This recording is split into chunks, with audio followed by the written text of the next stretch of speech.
Selamat berjumpa kembali dalam layanan audio Sahabat Seperjalanan. Hari ini adalah hari Selasa 10 Desember 2024. Tema renungan saat teduh kita dengan judul Bau Harum atau Bau Busuk.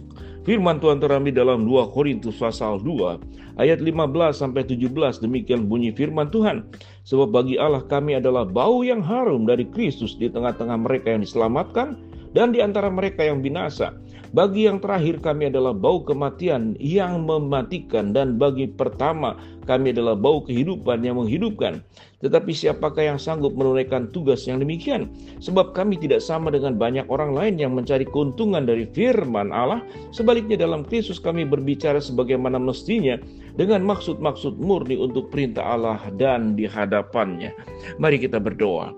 Bapa yang di dalam surga, biarlah kami sebagai orang-orang percaya dalam hidup kami menghasilkan bau harum, bau kehidupan, dan bukan bau busuk dan bau kematian.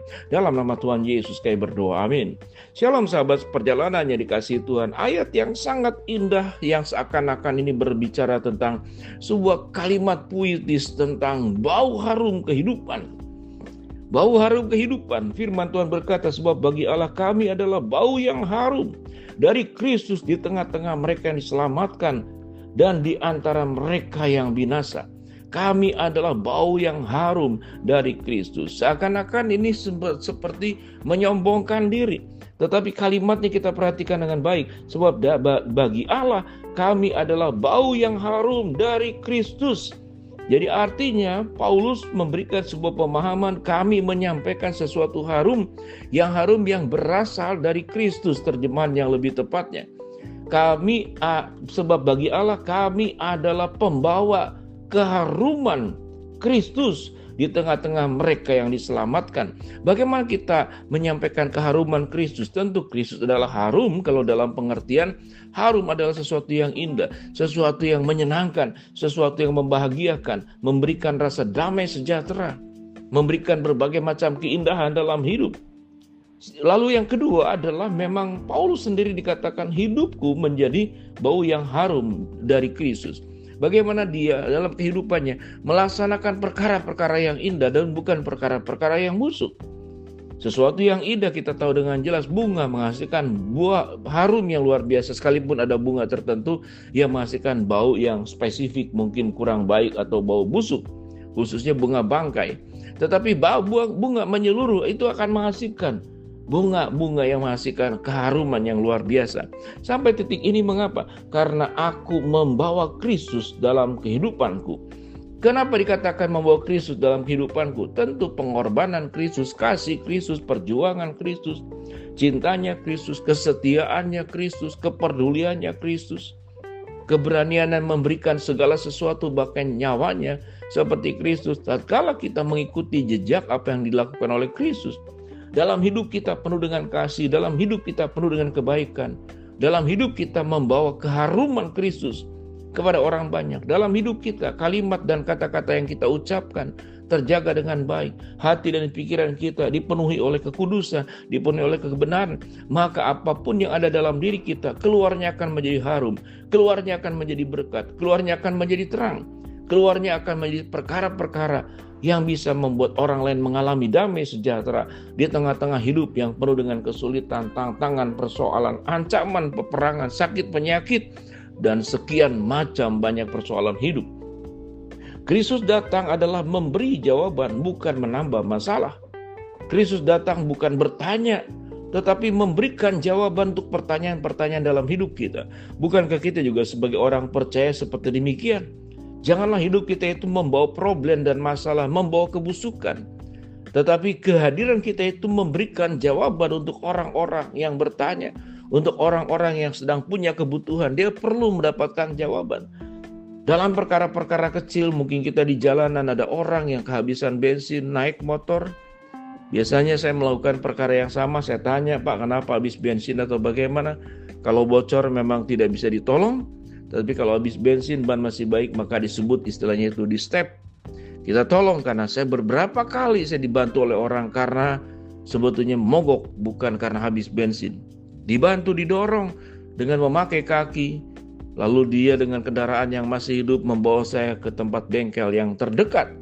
Itu disebut adalah kasus yang sangat sederhana. Bagaimana hidup kita itu menjadi harum. Bukan kemudian menjadi begal, lalu menipu orang lain dengan kendaraan motor yang ada. Kita punya kendaraan bisa dipakai menjadi alat untuk memuliakan Allah, atau dipakai untuk berbuat kejahatan. Kita punya uang dipakai untuk memuliakan Allah, atau untuk berbuat kejahatan. Untuk memeras orang dengan memberikan pinjaman online. Tetapi sesungguhnya itu bukan bantuan, tapi itu adalah membunuh orang yang mau mati, membunuh orang yang setengah mati. Orang yang sudah setengah mati harus ditolong. Bagaimana punya kehidupan, lalu memutus nafas orang yang sudah nafasnya tersengal-sengal, yang sudah tersendat-sendat. Betapa jahatnya orang seperti demikian. Maka kelompok-kelompok orang ini bisa dikategorikan sebagai orang yang dalam hidupnya itu membawa bau kebusukan dan bukan keharuman.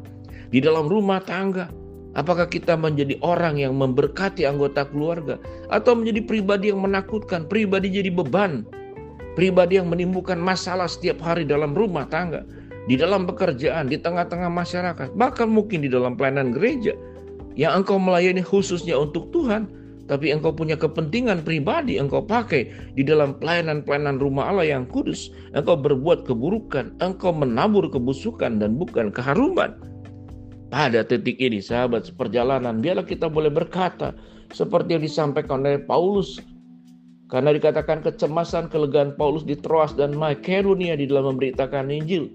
Dia mengingatkan bagaimana hidup setiap jemaat itu membawa keharuman Kristus, bukan berbau kebusukan. Ayat 16, bagi yang terakhir kami adalah bau kematian yang mematikan, dan bagi yang pertama kami adalah bau kehidupan yang menghidupkan. Untuk orang-orang jahat, orang-orang yang tidak takut akan Allah, tentu Paulus dibenci.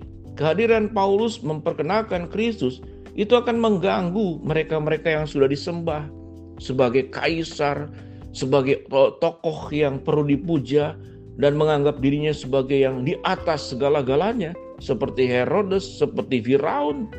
Tatkala memperkenalkan ada Allah yang maha tinggi, dan manusia itu adalah debu, manusia itu berdosa yang terus tunjuk kepada Allah, maka secara tidak langsung menggeser posisi mereka. Tentu dibenci. Dan kalau orang kemudian lebih memuliakan Kristus, datang kepada Kristus, lalu menjauhi katakanlah fungsi-fungsi peran kekuasaan para penguasa yang ada pada waktu itu, tentu dibenci. Sehingga orang-orang baik juga adalah orang-orang yang dicintai Tuhan, dikasih oleh manusia, tapi juga dibenci oleh orang-orang yang tidak baik.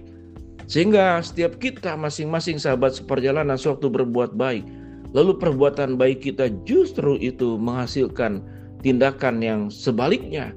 Ada ancaman, ada ketidaksukaan dari pihak lain. Ini dialami oleh Kristus. Kristus disalibkan oleh siapa? Oleh orang-orang yang menganggap Kristus itu adalah membawa bau kebusukan, bukan bau harum. Karena itu menegur dosa mereka, menggeser kedudukan mereka, menelanjangi tentang keberdosaan mereka. Mereka tidak suka dengan semuanya itu. Mari sahabat seperjalanan kita menjadi pribadi yang membawa bau harum, bukan bau kebusukan, membawa keharuman kehidupan dan bukan kebusukan yang mematikan. Kita berdoa. Bapa dalam surga, terima kasih buat kebenaran firman yang kami pelajari. Hamba-Mu berdoa buat sahabat seperjalanan yang sakit, Tuhan jamah sembuhkan. Sahabat seperjalanan yang sedang menghadapi masalah, Tuhan bukakan jalan. Sahabat seperjalanan yang sedang berdoa, mengharapkan sesuatu, Tuhan kabulkan dengan cara dan waktu Tuhan yang terbaik. Di dalam nama Tuhan Yesus kami berdoa. Amin. Shalom. Jadilah bau yang harum dan bukan bau yang busuk.